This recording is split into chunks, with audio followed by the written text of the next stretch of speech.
अब देखो पुण्यात्मा, हमने बताए स्वर्ग स्वर्ग, चलो स्वर्ग में गए, वह स्वर्ग पहुंच गए पिताजी, बस स्वर्ग में जावांगे। हमने स्वर्ग को इतना फाइनल मान रखा था, इतना इंटरेस्ट था स्वर्ग जाने का कि जन जन की जुबान पर स्वर्ग ही जो है ना जचा हुआ था। अब हमारी जुबान पर और हृदय अंतःकरण में एक ही स्थान सेट हो जाएगा, सतलोक, सुख सागर। तो फिर हम वहां चले जाएंगे जहां आशा ता वासा होई और मन कर्म वचन सुमरियो सोई। मृत्यु तो एक दिन होगी बच्चा, इसमें तो कोई डाउट है को नहीं। चाहे हम डर लिया, चाहे कितना ही बचाव कर लिया, एक दिन मृत्यु तो होगी, चाहे 100 साल में हो, चाहे 80 वर्ष की आयु में हो, चाहे 60 की में हो। ये तो फाइनल है, आपने बेरा है। और जब ये पता है कि मृत्यु होगी और मृत्यु होने के बाद हमने फिर कहाँ जाना है, इस ज्ञान तत्व ज्ञान रूपी रोशनी में आपको इतना चांदना जरूर हो जाएगा, भैया तो बहुत बूढ़ा झंझट होया, कदे सूतम ना हो बात, कभी अंड नहीं इसका कि मर गए स्वर्ग चले गए, चलो बढ़िया पुण्य कर दिए, स्वर्ग में पुण्य समाप्त हुए, ऐसे बाई फोर्स निकाल दिए जाओगे जैसे यहाँ से खत्म कर दिया जाता है। और इस मिट्टी का कोई फूको चाहे गाडो कितना रखो, वो जीव चला गया। ऐसे ही स्वर्ग में देवता रूप जो मिलता है इनको स्वरूप, जब वो समाप्त हो जाएगा समय, वहां ऐसी मृत्यु हो जाएगी, पड़ा रहेगा देवता का शरीर, जीव चल पड़ेगा वहां से। फिर नरक में जाएगा, वहां नरक भोगेगा, उसके बाद फिर यहाँ पर आ जाएगा। यहाँ के फिर पशु पक्षी ना जाने कितनी गंदी योनियां भोगेगा। फिर कभी मनुष्य जन्म मिला तो फिर ये प्रोसीजर फिर शुरू जो आज हम कर रहे हैं। तो इस ज्ञान के चांदने में, रोशनी में आपका यहाँ से मन कति हट जाएगा और कहाँ आस्था बन जाएगी, वहां चलेंगे जहां कभी मृत्यु जन्म नहीं होता। एक बार होगा, वहां जाकर हम मनुष्य शरीर धारण करेंगे, उसके बाद कभी मृत्यु नहीं होगी, कभी बुढ़ापा नहीं आएगा, कोई राग दोष नहीं उस सतलोक के अंदर। तो फिर कौन इतना नालायक होगा जो उसने ना चाहेगा। स्वर्ग आपने देखा था ना देखा, सुनी सुनाई, और पक्का चा चढ़ रहा था स्वर्ग गया, वह स्वर्ग जाऊंगा। तो ऐसे ही सतलोक है, और सतलोक देखा है, आके उन संतों ने बताया है कि सचमुच एक और स्थान है जहां पर आप स्थायी रूप से रह सकते हो। किन किन ने देखा?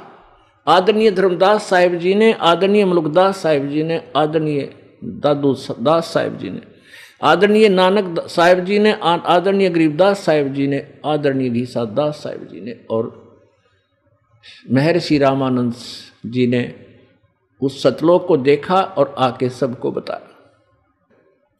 अब हम क्या गलती करते रहे अभी तक? ओम नाम का जाप करते, साथ में और भी यह गवन धर्म दान करते, तो इनका पुण्य हम ब्रह्मलोक में चले जाते ओम नाम के जापते। और वहां स्वर्ग, महास्वर्ग है, वो एक कॉमन स्वर्ग है। इन वैसे सभी लोकों में एक एक रेस्टोरेंट बहुत अच्छा बना रखा है, जो अपने वहां पुण्यों को नष्ट करने का सही तरीका दे रखा है। तो एक ब्रह्मलोक है, वहां ब्रह्मलोक में चले जाते थे। वहां पर इसने ब्रह्मलोक में नकली सतलोक, अलखलोक, अगमलोक, अनामी लोक या झूठी रचना करवा रखी अपनी दुर्गा से, माया से। हम वहां चले जाते ब्रह्मलोक में, वहां देवता का स्वरूप, देवता का शरीर मिल जाता, अच्छे ठाठ नाच गाने, कोई काम नहीं, सारे दिन बकवाद करनी, आया आनंद ही आनंद, उसको आनंद मान रहे थे। और जब हमारे पुण्य क्षीण हो जाते, एक सेकंड में कड़च कर देता और जाइए नरक में। क्योंकि जब तक हम सत साधना नहीं करते, 3 मंत्र का जाप हमें प्राप्त नहीं होता परम संत से, तब तक हम अपना वर्क डन ही प्राप्त करते रहे। जैसा कर्म करेगा वैसा ही फल मिलता रहा।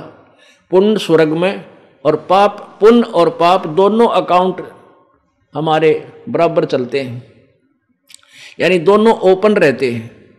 शुभ किया शुभ कर्मों में लिख दिया, पुण्य पाप बना तो पाप अकाउंट में लिख दिया। तो पुण्य भी भोगने पड़ते हैं और पाप भी भोगने पड़ते हैं। स्वर्ग में जाना, फिर नरक में, फिर 84 लाख योनियों के इस नाना प्रकार के प्राणियों में। ये यहाँ का हार्ड एंड फास्ट रूल है।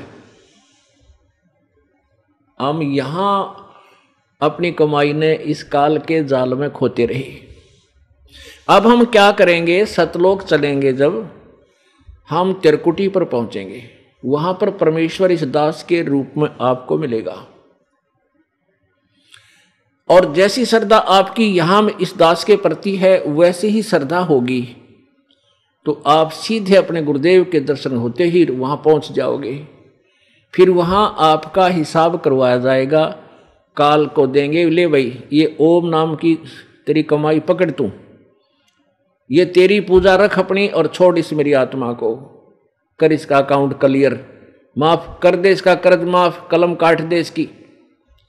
फिर हम ब्रह्म इस परब्रह्म के लोक से निकलेंगे, अक्षर पुरुष के लोक से निकलेंगे, सात संग ब्रह्मांड पार करने हैं, इसका वहां कर्ज किराया दे देंगे, ले भाई तेरे इस दूसरे मंत्र का तत् नाम के जाप का ये तू पकड़, और तीसरा मंत्र की कमाई आपको सतलोक जाकर सथाई स्थान देगी। आत्माओं, ये तो परमेश्वर ने आए और इस दास पर कृपा की, आप जी को भी ये इस रोशनी में आपका भी मोतियाबिंद हट जाएगा, क्योंकि ये एक ऐसा, ये सतलोक आश्रम वो हॉस्पिटल है जहां अज्ञान रूपी मोतियाबिंद का ऑपरेशन किया जाता है, और सफल ऑपरेशन है। फिर मोतियाबिंद आपका हो नहीं सकता फॉर एवर। तो ये मोतियाबिंद दास का भी परमात्मा ने हटा दिया और मुझे वो ऑपरेशन का इंस्ट्रूमेंट दे दिए, तो आप सबके ऑपरेशन ये दास कर देगा और आपके अज्ञान रूपी मोतियाबिंद को समाप्त कर देगा। फिर आप कभी भी धोखा नहीं खा सकते इस जन्म में या आगे तो जन्म में ना हो, क्योंकि ऐसा रंग देगा ये दास आपको इस संसार से लास्ट में मरते समय कति नफरत हो जाएगी। और ये सच्चाई है, ये आखिर में ये कहे भगवान यहाँ तो राजा भी मत बनाना, हमने रंग तो बने कौन, हमने यहाँ के राज की जरूरत नहीं, इंद्र के राज की भी हमें आवश्यकता नहीं। परमात्मा पीछा छुटवा इस बीमारी थी। और जब इतनी प्रबल इच्छा हो जाएगी, जहां आशा तहां बासा होई, फिर मरत गए यहाँ तक, मरते समय ने करोड़ा दिल कर ले, भगवान पीछा छुटाए तो बूढ़ा झंझट ही आता है। और सीधी सुरती लाले मालिक इबका तो वापस मत भेजिए इस गंदे लोक में। आप देखो घर घर में कैर टूट रहा, कैसी व्यवस्था कर रखी इस काल भगवान ने। कहीं की लड़की और कहीं का लड़का, दोनों के विचारों का पता नहीं है, दोनों इकट्ठे जोड़ने ब्याह करना उनका, फिर पता नहीं कैसे विचार ससुराल वालों के, फिर वहाँ रहना, फिर जोड़ कैसा कि बुढ़िया गेला बहू रहे, 18 साल की लड़की और 50 साल की बुढ़िया, दोनों के विचार कद्दे भी ना मिले, बुढ़े और बालक के, और एक खाड़े में रहना, तो कभी शांति हो सकती है? ये तो परमात्मा की दया होगी, परमात्मा की भक्ति करेंगे और डर लगेगा, फिर हम अब एक दूसरे भगवान से भी डरेंगे, काल के जाल से भी परिचित हो जाएंगे कि बेमतलब लड़ाई कराने का काम है इसका। फिर हम अपने मन को समझाने लग जाएंगे, लड़ाई कम हो जाएगी, शांति बनने लग जाएगी, और फिर भक्ति करके यहाँ से पीछा छुटवा लेंगे। इसने तो हमें प्रताड़ित करने से मतलब है, किसी तरह हो, सब तरीके अपना रखे इसमें। किसी ने देख ले सबका टेंशन, ओड बालक भी लोग टेंशन हो रही है, बता क्या की टेंशन, यो टेंशन सब दिशा हो गया, बस पूछो मत। तो अब ये भक्ति योग आ गया, और इसमें काल ने भी अपनी पूरी जो है ना पावर ला रखी है कि सबको इतनी गिगी बांध रखी है, इतने बड़े बड़ी कोठियां बनाऊं, इतनी कार खरीदूं, नो कर लूं, फिर पता नहीं कितने तरह से इसने इसकी इच्छाएं बढ़ा दी। अब इन इच्छाओं को लेस करना है, खत्म करना है।